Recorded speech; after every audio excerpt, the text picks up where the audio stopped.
If you're watching this, today is my fourth wedding anniversary. I've been married for 4 whole years.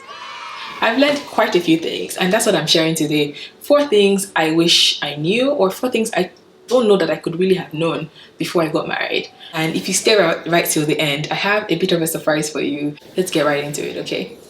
I've been married for 4 years now. I think I have seen the for better and for worse. I have seen some of it in my experience. Until this year, I would have said it still feels like nothing grand has happened that has been crazy. This year has been a lot.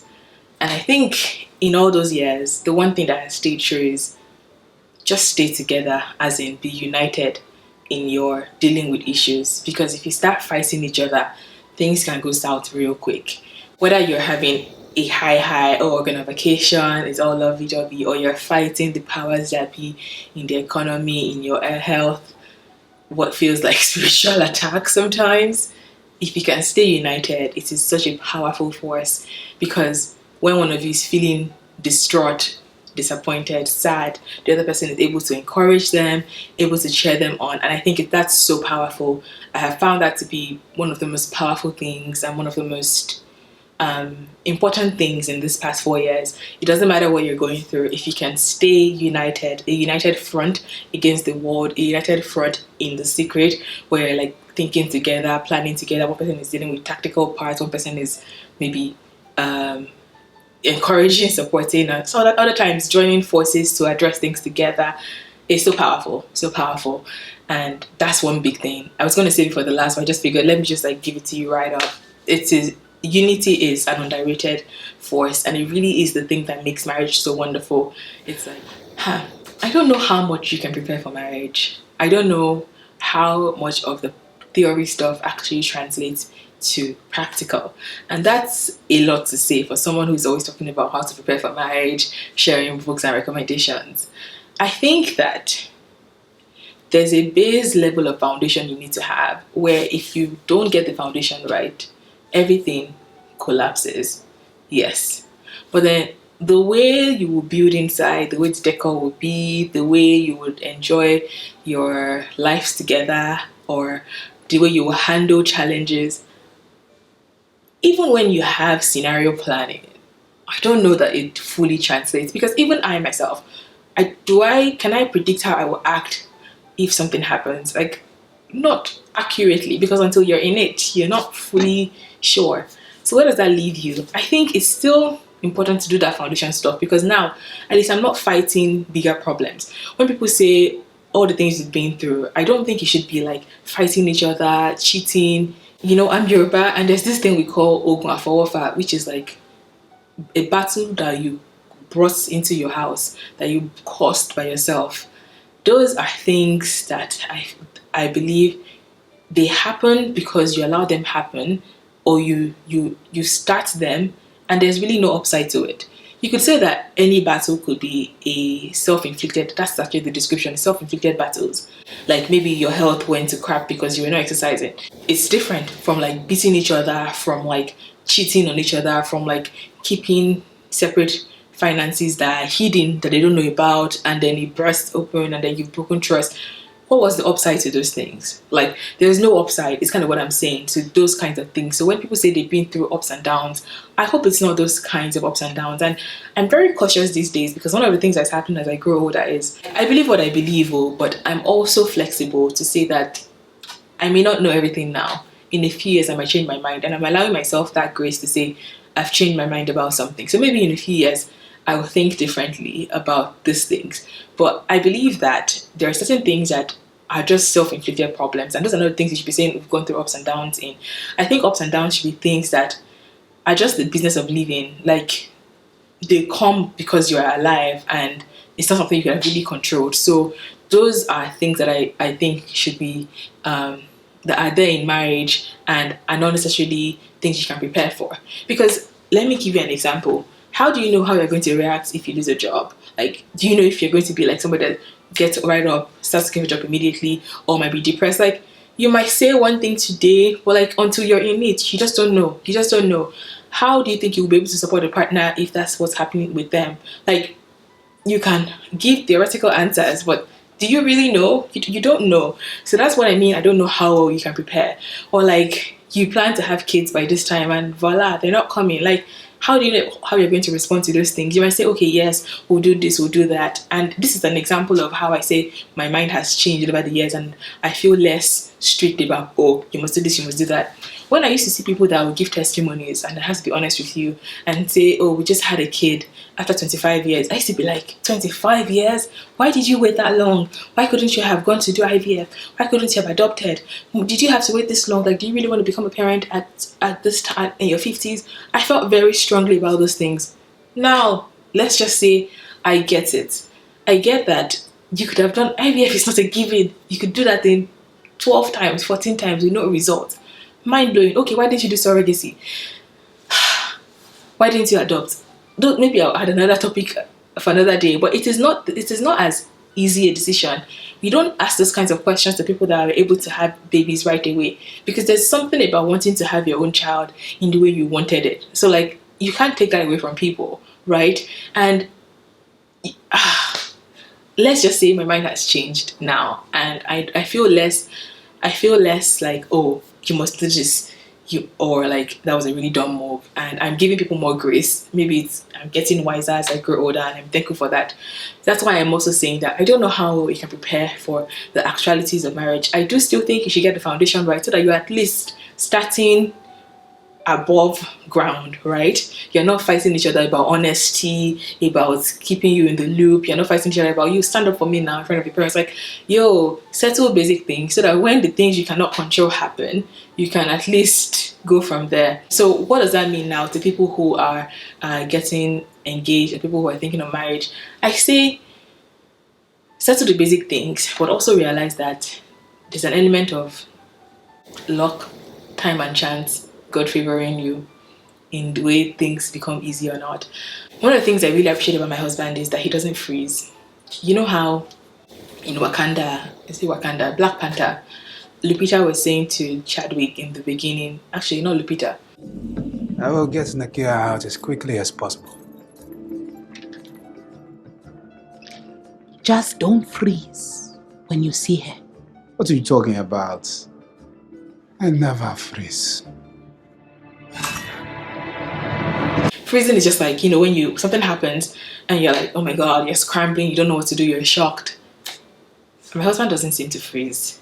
He's biased towards action, and I'm very thankful for it in this season of life, because there's so many things that we've just had to do and go. They're draining. You need to take a moment to just breathe and pause and be like, yo, what's going on? But he's just very go, and I appreciate it because I'm not that way. So like, that is not something I need to look out for. That's not something I could have predicted. So it's not something I could have prepared for, is what I'm saying there. But it's something I appreciate now because I've lived it.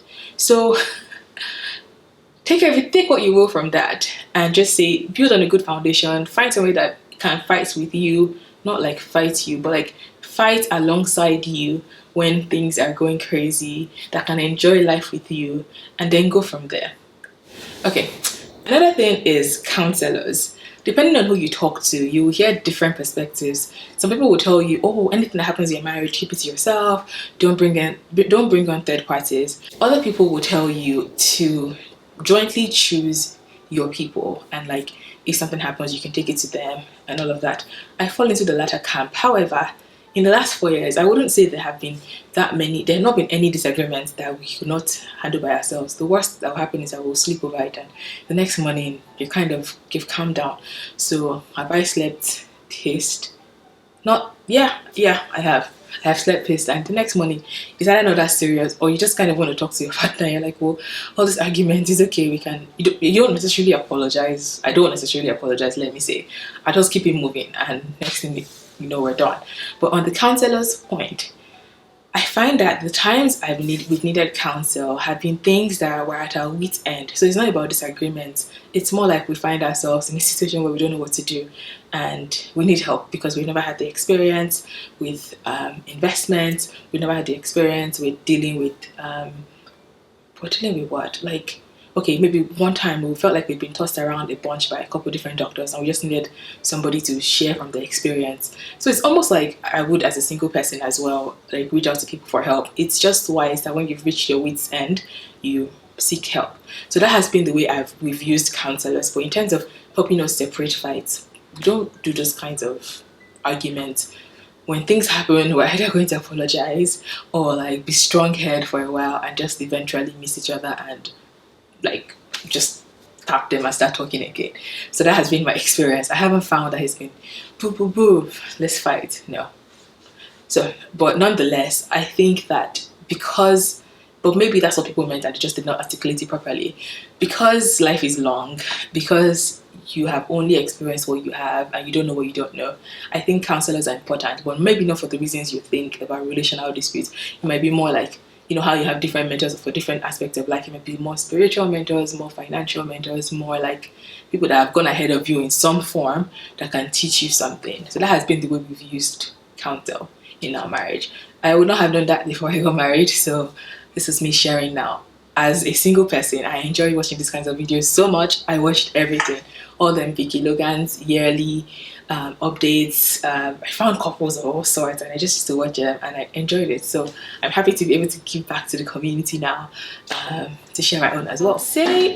I would say another unexpected part of these last 4 years has been friends who get it, like other couple friends that we have a similar mindset. We understand the background of being Nigerian, of having like a responsibility towards our family, but also wanting to build a family here, of like being fellow young married people. It's been very nice to just do life together. It's not like we are always talking and discussing our marriages or anything like that. Not really. It just has been nice to have people to celebrate with, people to sometimes mourn with when things are wild, people to pray with, people to talk about opportunities with. Oh, did you know that they're selling these properties in Paris, in Edmonton, not Paris, France, but like Paris, Ontario.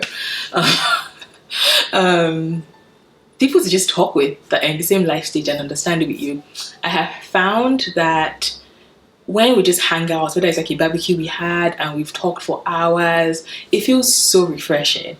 There's probably some proverbs, I'm sure many that talk about how refreshing friendships are, and I found that to be the experience. And I don't know, maybe when my friends got married, I didn't know their boyfriends, fiancés as much when they were dating, but like as we got together, we started being couple friends and like we got to know each other better. It's just been very, very enriching. So I'm adding it as a point to like my reflections 4 years later, that having couple friends who are in similar life stages, who understand the Canadian struggle, the immigrant struggle, the Christian journey, the love journey, the building a family journey that you can just talk to without packaging has been very helpful.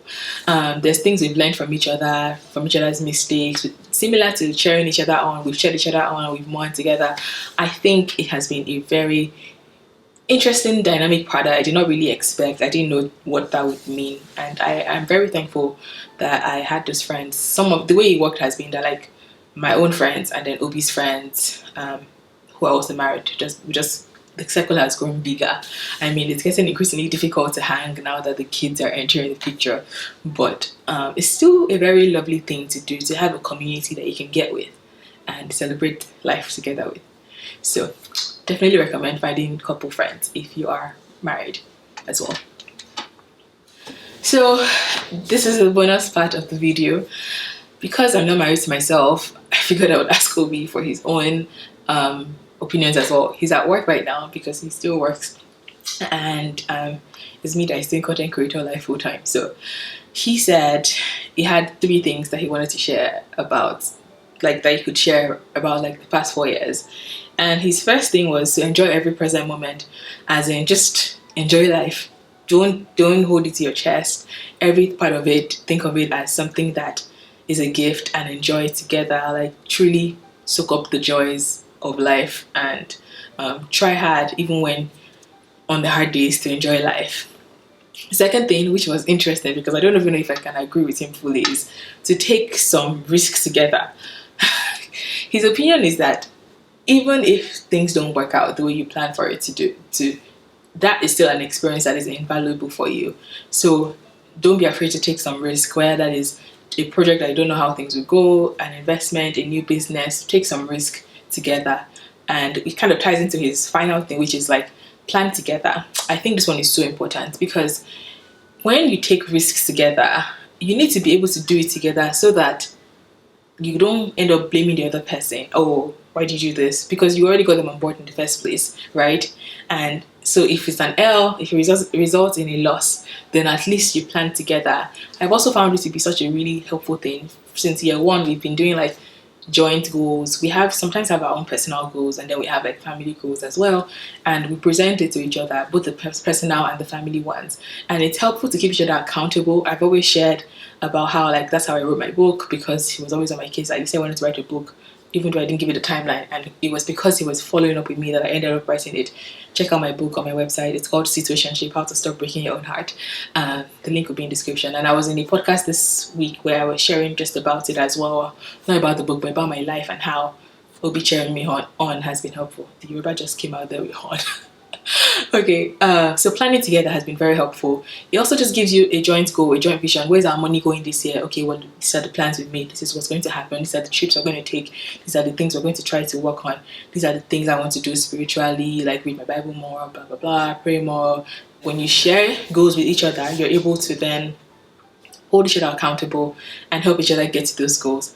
So I definitely agree with that one. So I have shared my 4, Obi shared his 3, and those are the things we've learned in this past few years of marriage. If you're married or you've observed healthy marriages yourself, what would you add? What do you feel like are some of the things that you might not know before you get married that are important to know? Or if you've watched this video to this end, what did you enjoy about this? What is something that stood out to you from what I shared? If you've enjoyed this so far, which I'm sure you have, please subscribe for more content about relationships, small business, and the lifestyle genre of things. If I learn something, I will share it.